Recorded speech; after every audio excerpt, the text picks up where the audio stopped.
Hi, everybody. Thanks so much for coming today to our first STEMspiration talk. My name is Leslie Simmons, and I'm the Director of Marketing and Communications at CTE Foundation. And I also manage our Community Wise initiative, both of which we're going to talk about a little bit more in a moment. Before we dig into things, I'm going to post a poll so that we get a better feel for who is attending our session today. So while I'm chatting, you can go ahead and answer that poll. And if you're on Facebook, please you can go ahead and put it in the chat, and my colleague Amber can share that with me and we can share it with you. So our STEMspiration series was created with two goals in mind. The first goal is to bring STEM-focused programming to Sonoma County girls to inspire them to continue on with their educational or career paths in STEM. We wanted to take advantage of this virtual environment and bring in speakers from out of the area who we might not normally be able to use in a in-person event here in Sonoma County. Now, we do have some people who signed up for this STEMspiration series that are from Washington, Texas, and as far away as New York. So welcome, everybody. We're so happy to be able to bring this to you. Our second goal with this STEMspiration series is to engage a broader group. The name of our initiative is Community Wise, and WISE stands for Women Investing in STEM Equity. But my goal for this series really is about community. We're building a network that understands the need to invest in initiatives that help diversify our STEM workforce and that will help us identify and bring opportunities to girls, women, and gender expansive individuals who we know are underrepresented in the STEM workforce. This work is aimed at ensuring that we have a diverse voices and minds to help us advance science, technology, engineering, and mathematics. We cannot do this work without you. Whether you're a student considering a STEM career or a seasoned professional or just someone who supports the work we do, thank you for being here. I'm going to encourage you to ask questions through the Q&A feature in Zoom, or if you are on Facebook Live, my colleague Amber, like I said, will be monitoring that and shoot us over the questions to make sure that Carmen can answer those questions at the end of our session. Please stay until the end of today because I do have an exciting announcement about our flagship program, the Girls Tinker Academy. And so now I'd like to introduce my CEO, Kathy Goodacre, who's going to take a few minutes to talk about CTE Foundation and Community Wise. Thanks, Kathy. Sure. Good afternoon, everyone, and welcome. Thank you so much for being here. We are so excited to launch this STEMspiration series, and how exciting to hear we've got folks from other parts of the country and outside of Sonoma County.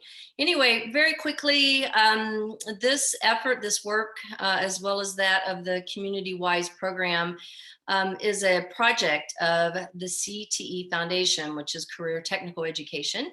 And we are a local to Sonoma County nonprofit organization. We're independent of any school or education institution. And our work in the county here is about incentivizing and developing programs that help our young people, our students, connect to viable careers in our community and our region that are going to lead them into lifelong fulfilling careers and successful lives, essentially. And in so doing that, we invest in career technical education specifically at our high school level, making sure that we have the right programs that align with the industry and economic drivers here, which include engineering and math, manufacturing and agriculture, construction and trades, wine and tourism and the like.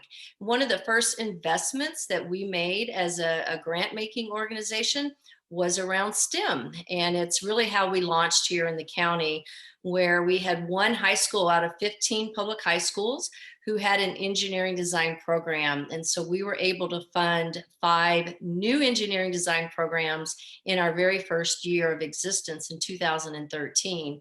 What we recognized over the first few years of our investment and funding of these programs is that there was a significant gap in gender between male and female participating in all of our CTE programs. And some of it may seem obvious, you know, wood shop and auto and some of those classes certainly are very underrepresented by women, although they shouldn't be. They're very strong careers. But even in our engineering programs that we were so excited about recruiting new students and getting them excited about careers in manufacturing and advanced technology. So in 2017, with our partners at Sonoma State University, Dr. Lynn Stuffer, who is the Dean of Science, or was the former Dean of Science and Engineering at the university, and I began to talk about what we can do about this gap, this gender gap in the STEM fields, both in education and careers. So with that, we gathered together a group of what we now would call STEMinists. One of them you're going to hear from today. But we all started talking about what are the real issues? What's going on? What can we do? How can we inspire more young women and girls to pursue and persist through STEM education, but also young women entering these careers? How do we help them feel supported and that they belong so that they continue?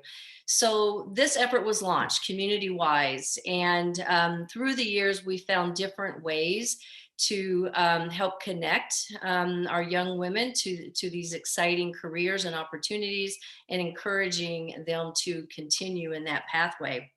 And one of the programs that Leslie teased about or was going to talk about at the end is the Tinker Academy. We're very proud of this program that recruits middle school girls to tinker and invent and design and make things in a very dynamic makerspace. And again, our partners at Sonoma State University have been instrumental in hosting this program, which is a 2-week summer program. Obviously, we got a little derailed with that last year, like everyone else, with the distance learning. However, we forged ahead, and we were able to put together a pretty dynamic program that included a virtual Tinker Academy camp. And we're working on that model again for this year. So STEMspiration, as Leslie said, is just another piece of our work that we hope to be able to create and be in our community, a North Bay resource for girls making these connections. So thank you again for being here. We look forward to this engaging conversation. And I think now I'm going to turn it over to Julia Mossbridge from our CWISE committee, who's going to introduce our guest today. Thanks, Kathy. As you were talking about CTE Foundation and CommunityWise, I was remembering when I first joined CommunityWise and how far we've come, and all the good friends I've met and remarkable women I've met in CommunityWise. And anyway, it just made me think about how powerful an organization it is. I hope it gets replicated around the country. I think it's a really powerful idea. So I'm going to introduce Carmen. She's a mentor of mine and a friend and a colleague. And she gave me a really wonderful sort of introductory script that she said I could pick and choose from, and it was all good. So I'm going to read a lot of it. And I might make a little commentary as I go. So Carmen spent 32 years at CIA, but when you meet her, you will hardly notice. That is true. She is the co-author of the book, Rebels at Work, a handbook for leading change from within, which was informed by her career as a heretic at the CIA. So it's a really good book. It's really worth everyone reading. Recently, she has spoken to US Treasury officers on diversity of thought, to Canadian federal senior executives about diversity of thought and rebel thinking, to the California STEM Education Conference 2020, at the Business Innovation Factory 2017, and multiple times at GovLoop's Next Gen Leadership Summit.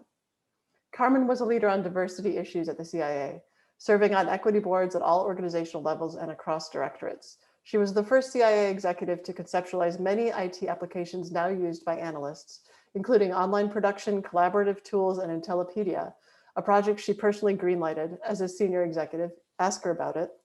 She began using in 2005 social networking and blogs to reach her diverse workforce.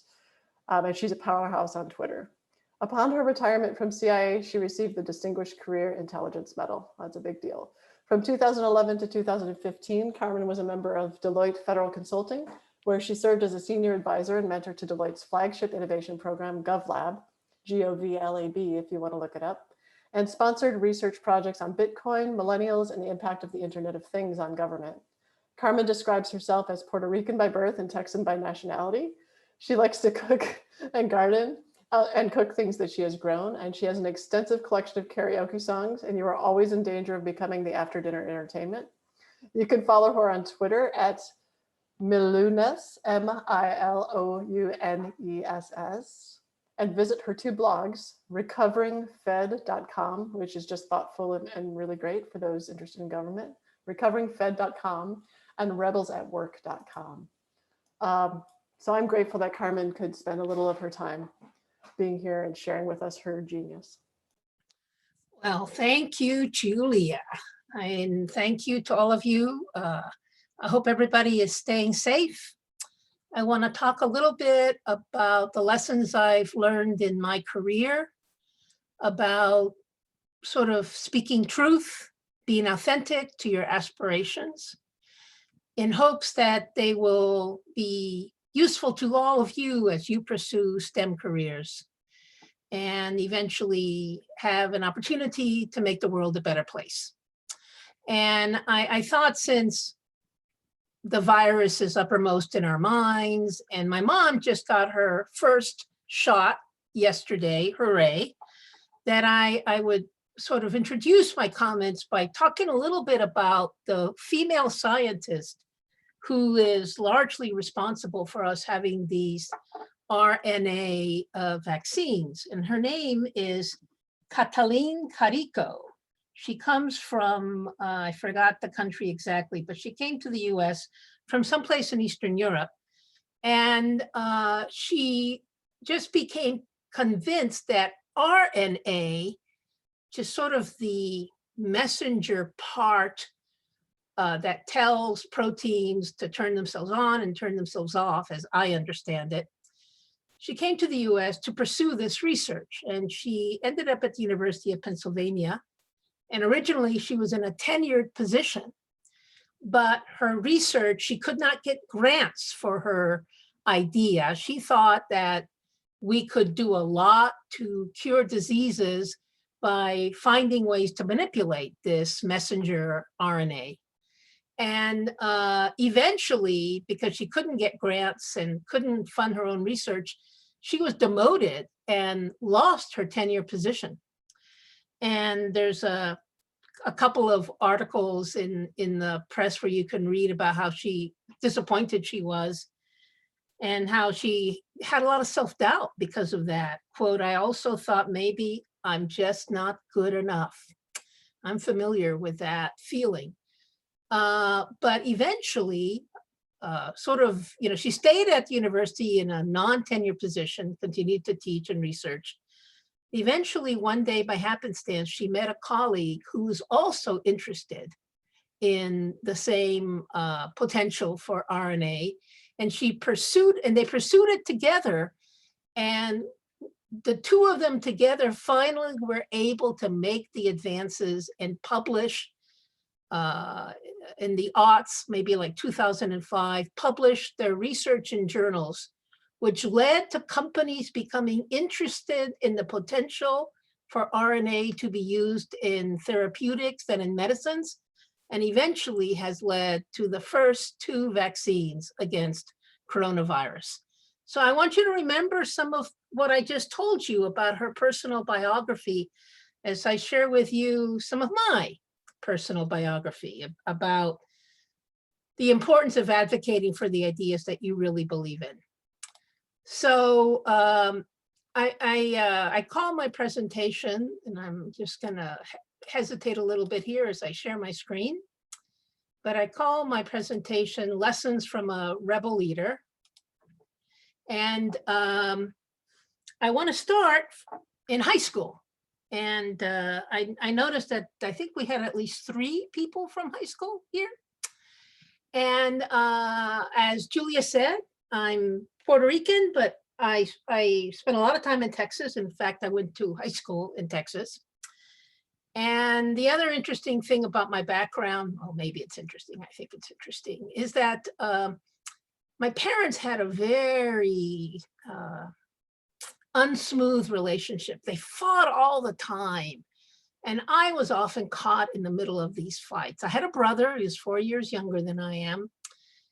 My mother worked, and my father retired young for medical reasons and spent altogether too much time drinking.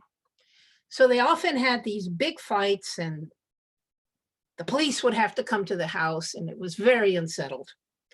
And I soon learned at one point to know when my parents or when my father was ready to have a fight. And I could just, as soon as he came into the house, I could tell the mood he was in. So this particular night that this story is about, my father has come home, and I can just tell that he's ready to have a fight.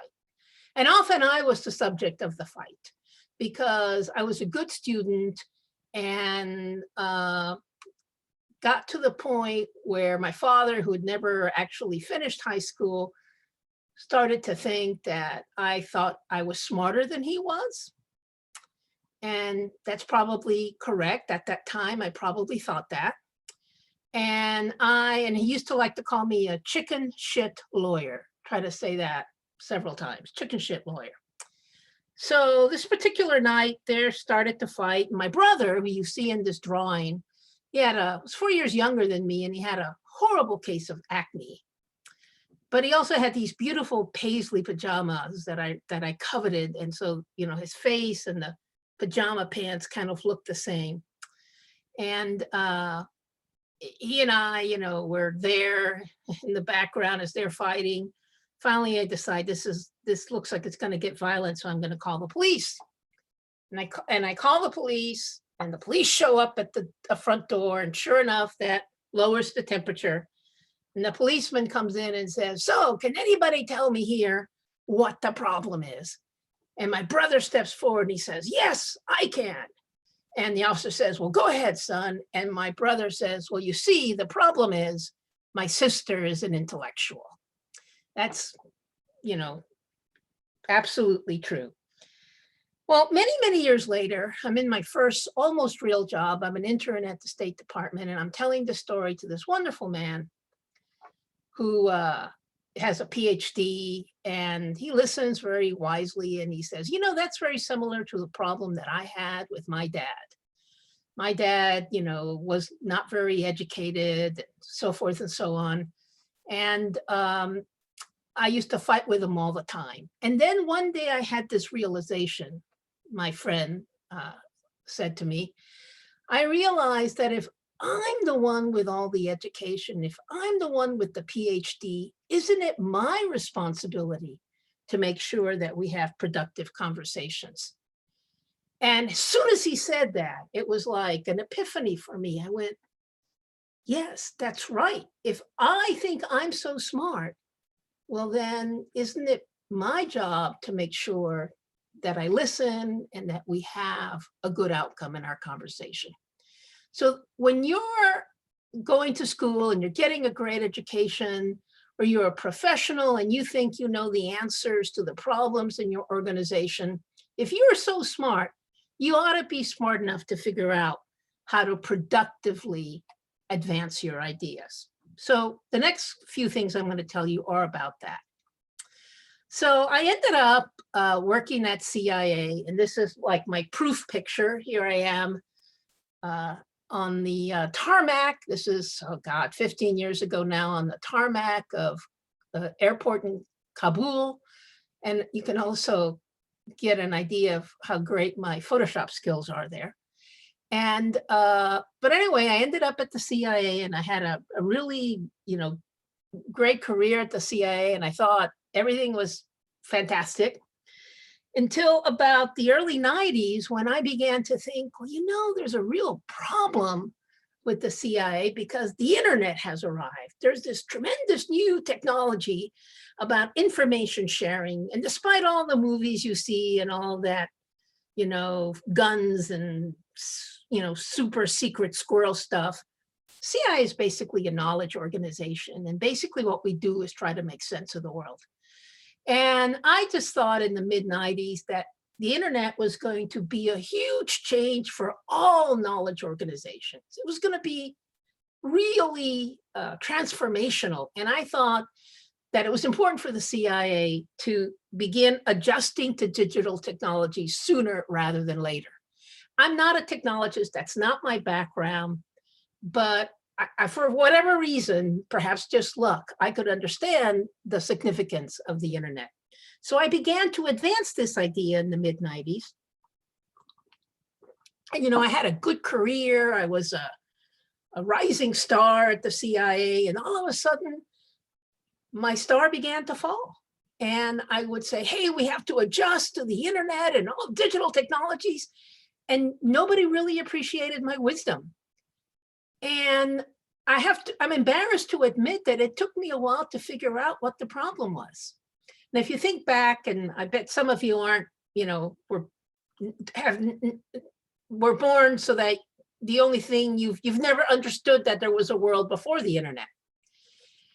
But at the time, when the internet started out, and still to this day, it really was about open information, about sharing, about making information available to everyone. And what's the CIA about? Well, the CIA is not about that. It's about secrets and keeping everything closed. So what I did not understand then, I understand it a lot better now, is that I was advocating for theological change. I was asking the CIA to give up what it most dearly loved, and theological change is really hard. I'm not saying that you shouldn't pursue it in your careers, but what I am saying is take a moment to evaluate whether or not your ideas are theological in nature, and just understand how difficult that's going to be. So my third lesson, so I go forward with these ideas, and my career gets sidelined, at least for, several years. And it's a tough time for me. And I bet some of you already have had tough times in your careers. And I'm at this party in Manhattan. We've gone up to New York, a bunch of us from CIA, to have these sessions with business leaders about the future. And this woman comes up to me during kind of the party or the dinner after our meetings and says, Carmen, I can tell that you're a heretic at CIA. And I was like, wow. That's the first time anybody had said that to me. And I had never used that word to describe myself. And I'm here to tell you that it's really difficult to be a heretic in an organization. And it's going to be very difficult for you to survive this. But that you have to, for your own well-being, you've got to understand that you're going to be very uncomfortable. And it's not enough to understand that you're going to be very uncomfortable. You have to learn to be comfortable with being uncomfortable, because that's actually a signal to you that you're being true to your convictions, to what you really believe. And here's an aspect of the story that I think connects with Dr. Carrico, who I was describing at the beginning. I'm sure that when she got dropped from a tenure position, which is like the worst thing that can happen to you in academia, she was very uncomfortable. But she stayed doing what she was doing. And in fact, I'm also sure that the reason why her research on RNA did not gain any support is that it was probably theological in nature. It was so contrary to the prevailing wisdom in the scientific community. So anyway, if you're going to pursue these difficult ideas, and maybe even if you're going to pursue a STEM career when your friends are doing other things, there may be occasions when you need to be comfortable with being uncomfortable. So I, spent some years in the wilderness at CIA, and finally, though, this new job was being advertised, and it was a job that was asking for someone to make our publication process, our communicating of our ideas, which was basically done in a newspaper kind of format, to make it more secure because we were having a lot of problems with leaks. And that's not the kind of thing that I'm good at. I call myself task phobic. I'm not really good with, completing to-do list and really, detailed things. But in the long list of responsibilities that this new job was going to have, literally the last one was to explore digital technologies to see if they could be used to improve the security of how we communicated our information to policymakers. And I sort of went, aha, that's it, and I had the realization that if I can really nail it, make progress on making our communications more secure, which is something that the agency really thinks is like very important, then I'll get the leeway, I'll get the opportunity, I'll have the credibility to advance my ideas on digital technologies. And that's exactly what happened. And what I did, I didn't know to call it this at the time, but what I did was that I approached it through an adjacency. You find a way, it's kind of like a Venn diagram. You find the place where your idea connects, even if it's just a little bit, to what the organization really cares about.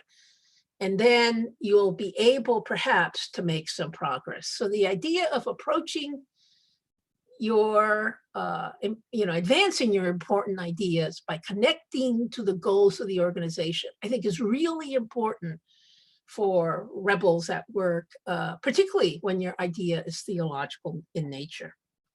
And my final lesson, and I have to say, this is not a lesson that I learned in real time. This is a mistake I made at the beginning. And, but it was not a mistake, at least that Dr. Carico made, right? So at the beginning, for me, the idea was all about my idea. It was all about how smart I was. Why I could see the future so much more clearly than anybody else. And I didn't really spend a lot of time trying to get other people to come on board with my ideas. What I've learned now, however, is that, the most important thing first thing you can do, the most important thing you can do when you're trying to advance a new idea is to make it somebody else's idea, is to make it community property, is to get allies. And it's not just to gain allies, it's to keep them as much. And in this really nice drawing by my very good friend, John Conroy, I am not the artist. Some of the passengers are falling out the back of the Change Express. So when you're trying to lead a change effort, you can't go so fast or drive so recklessly that you lose your allies. It's not just enough to gain them, you have to keep them.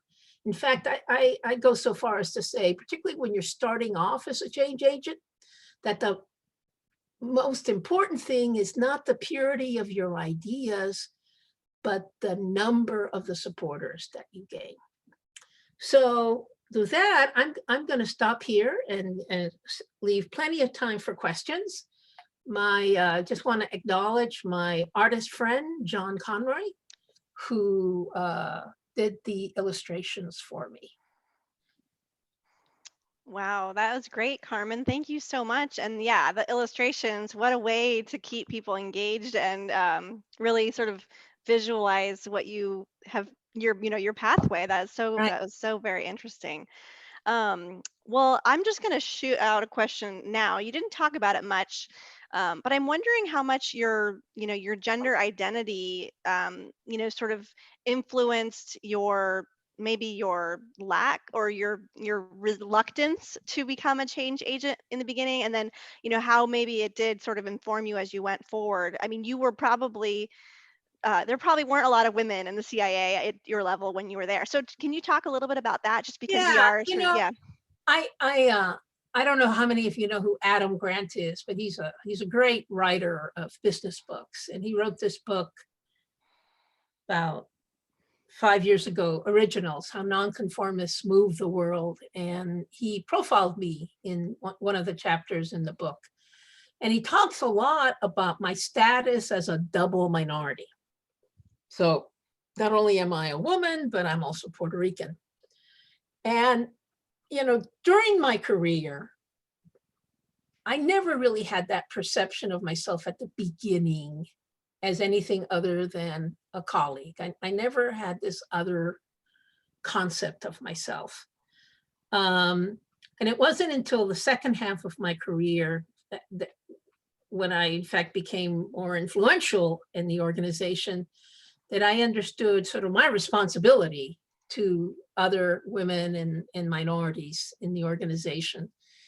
Adam Grant thinks that if you're a double minority, woman and ethnic, that you actually, that can actually work for you somehow in some odd, strange way in an organization. I'm actually a little dubious about that. What I will say is that I always thought the sort of my best quality is that I'm a different type of thinker. There's just something about me that is wired differently than a lot of people. And what I've learned over the years is it's like a chicken and egg thing. Why am I a different type of thinker? Is it because of my background? Is it because I was an Army brat and I moved every 2 years and change was constant for me? Is it because I have a naturally multicultural makeup composition because of my life experience? Is that what led to my different types of ideas? I suspect that it is what led to my different ways of thinking. Great, thank you. We had a question that popped up sort of in the earlier part of your talk when you had the picture up of you and your brother. And the question is, was your brother really that much bigger than you?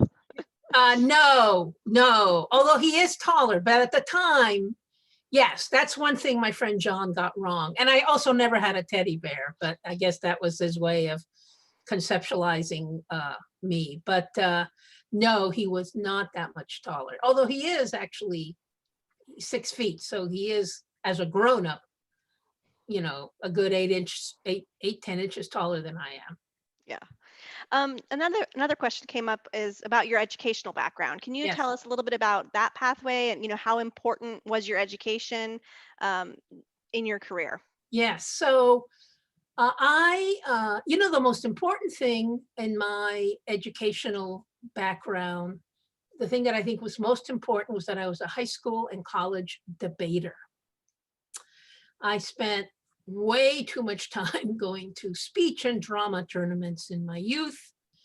And, but as a debater, I think I became really facile with argumentation and the use of evidence. And those are skills that really were important in my having a successful agency career. So I always, when I talk to high school groups in particular, and frankly, it doesn't matter what your field is going to be in, but being a clear and persuasive communicator of your ideas, you can take that to the bank. And so I encourage everyone to pursue that. And this is actually an issue for STEM in particular, because you know, there's a whole art to communicating scientific ideas to the general public. And some of the problems that we have right now with vaccines, with the way people think about COVID, with the way people think about climate change, might not be so bad if scientists, people in STEM, had better ability, where you know, better talent, instincts for communicating with other people. So I think the debate background was huge. Other than that, I ended up going to 3 colleges along the way. I ended up, you know, starting in Texas, and I ended up on the East Coast at Catholic University. I pursued government. That was I'm a humanities kind of gal, and I'm glad that woman read that poem yesterday, because she, Amanda Gorman, because yay for the humanities, right? And I ended up at Catholic University because of debate. I got a full tuition debate scholarship at Catholic. Wow. And then I went to Georgetown for my master's, and it was at Georgetown that I got recruited, to join the CIA. Yeah, I can definitely say that for me, I mean, I was a good student, always did fine in school, but I think that where I've gotten in my career is based on all the other extracurricular stuff I did, Right. right? And all those things teach you the basics, teach you how to get the work that you need to get done so that you can do okay in school. But definitely you got to pursue what you're passionate about. Maybe that's not always in the classroom, but it's outside the classroom. And and the other thing I'll say is I've spent a lot of time when I was at CIA visiting college campuses and recruiting. And I always looked fondly at people who were working their way through school. Or had, clearly a lot of curiosity and other interests in life. I thought, I didn't care so much about that sparkling GPA. I wanted to see a sparkling person. And that was always important to me. Great. And we have a question from Taylor. And Taylor asks, how would Carmen keep motivated during the tough times? And this is a little bit related to one that I had, which was about, you talk about, being comfortable, being uncomfortable, but Yeah. what do you do when you're not comfortable? How do you practice for that? So I don't know if it's related, but let's talk about the motivation first. How did you keep motivated when you were feeling glum? Well, I mean, I actually, I didn't tell all the details of the story, but I actually became rather unmotivated for several years when my career tanked, and everybody accused me of being cynical and negative. And, I'm not cynical and negative, but, when people begin describing a person you don't recognize, you've got a problem, and it's your problem, right? It's not their problem, it's your problem. But one of the things that we say in Rebels at Work is that it's really important to take a break when things start going bad. It's kind of like put down the shovel, stop beating your head against the brick wall. So I think it's okay for you to lose your motivation at some point. Don't give them an excuse to light the fire and burn you up. I think one of the things I like to say is, even when you're laying low, you can always speak your truth. It doesn't have to be like,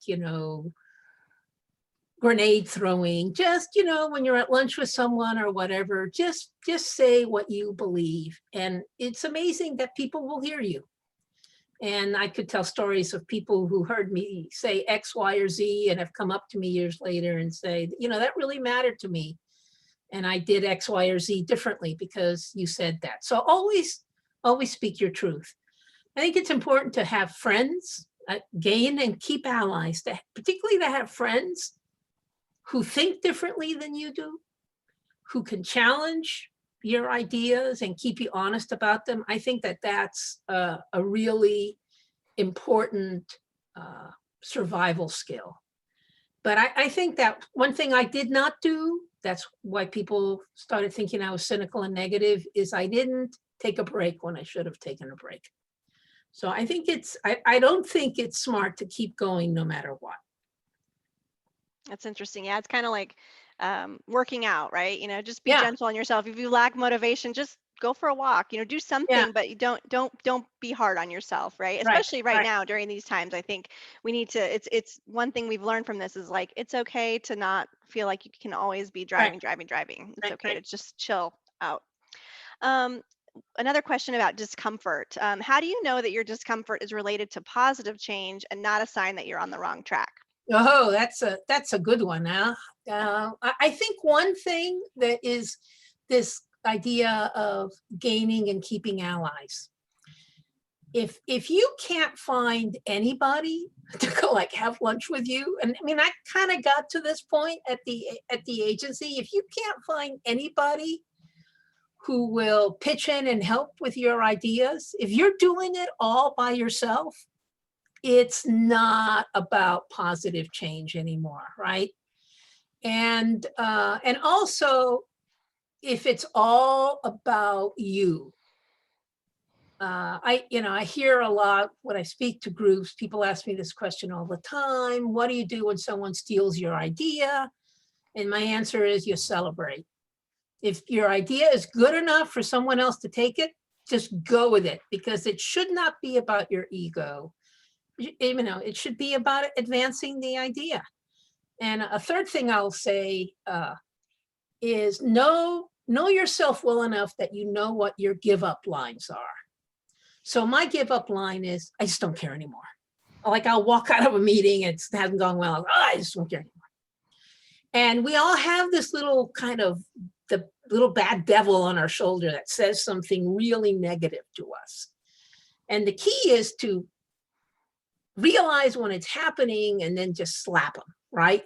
But you have to become that self-aware. That's my give up line. So and it's one of my favorite stories. I was talking once to a group at the Pentagon, actually, and I was making this point about the give up line. It was two women, so they were partners. They were not life partners, but they were obviously colleagues who did a lot of things together. And the one woman says, yeah, we have this code language that we use when we see that the other one's getting off the rails or getting too angry or whatever. We always say, Sharon, it's time for a cup of coffee. And that's like what we tell each other when we know that we need to just pull back. I just love that. Great. And then there were a couple of questions sort of about your, your background and how it relates to, you ended up being in charge of a big STEM team at the CIA. So, without having a strong STEM background in education, what tools did you use to sort of help manage that? I think that, critical thinking applies to whatever field you're in. And I may not have had a strong STEM background. In fact, I don't. But I was really curious about everything having to do with the internet. I was immediately taken with it.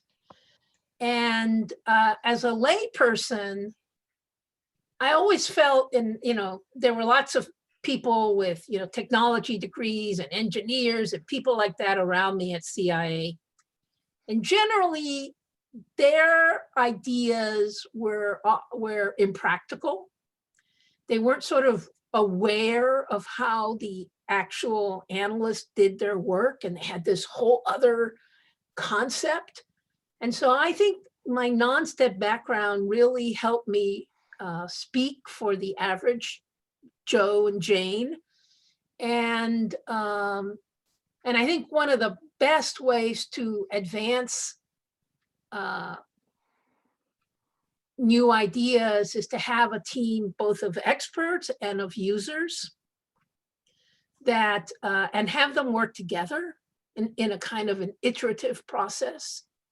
I got to serve 2 or 3 years ago on a National Academies of Sciences panel on a topic on social. Well, I'm not going to go. It's not that important, but what is important is that almost everybody else on the panel were these PhD scientists and neurologists.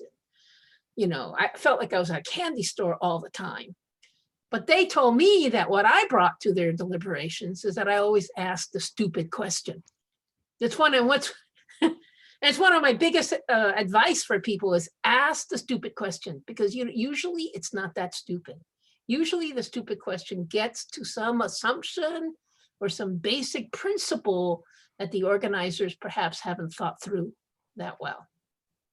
Yeah, that's a very good point. I think even with CommunityWise, our initiative, it's about, seeking out equity, right, in STEM fields for everybody. But that that's not just about seeking equity, that's about diversifying thought, right? Right. And it can come in multiple ways, right? Whether it's gender, ethnicity, what your background, your educational background is. So I think that's a really good point. We do need humanities people who are passionate about STEM and can Right. understand it, right? Exactly. Exactly. I mean, I was, hopefully this is less of a problem now, but it was very annoying to me when I became a senior leader at CIA that other senior leaders kind of wore as a badge of honor the fact that they didn't understand technology. And I wanted to just slap them and say, no, that you're setting the wrong example and you're really hurting the organization.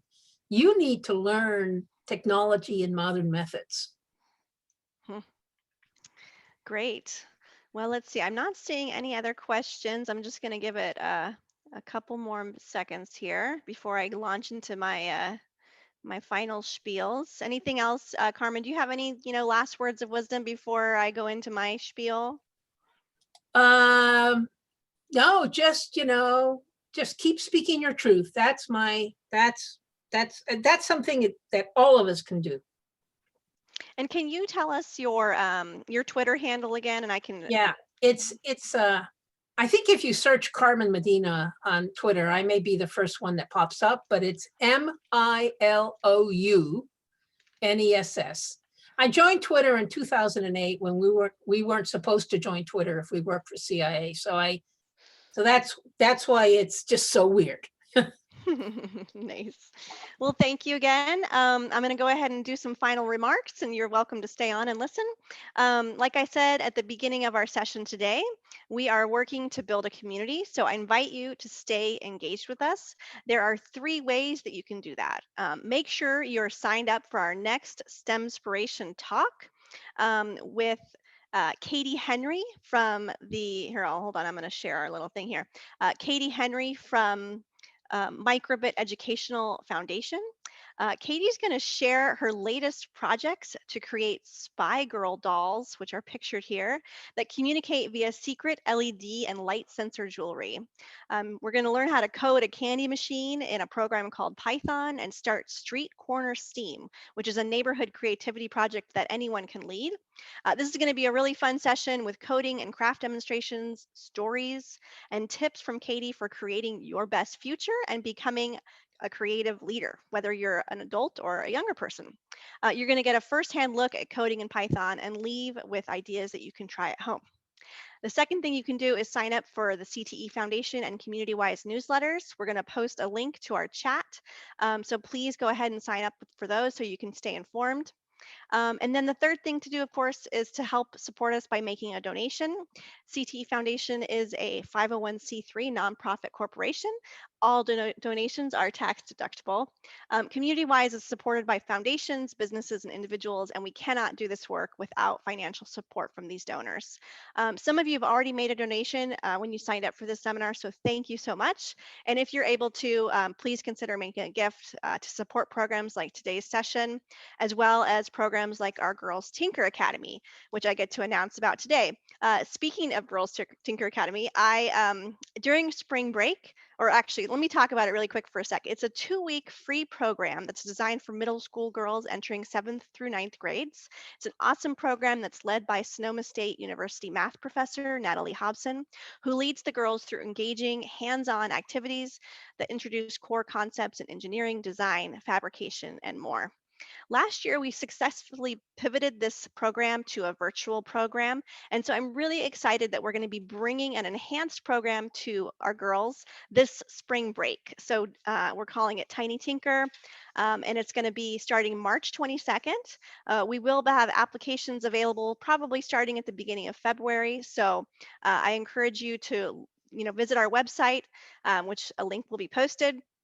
And stay engaged with that. We'll also be announcing that through our newsletter. So there's another incentive for you to sign up for that.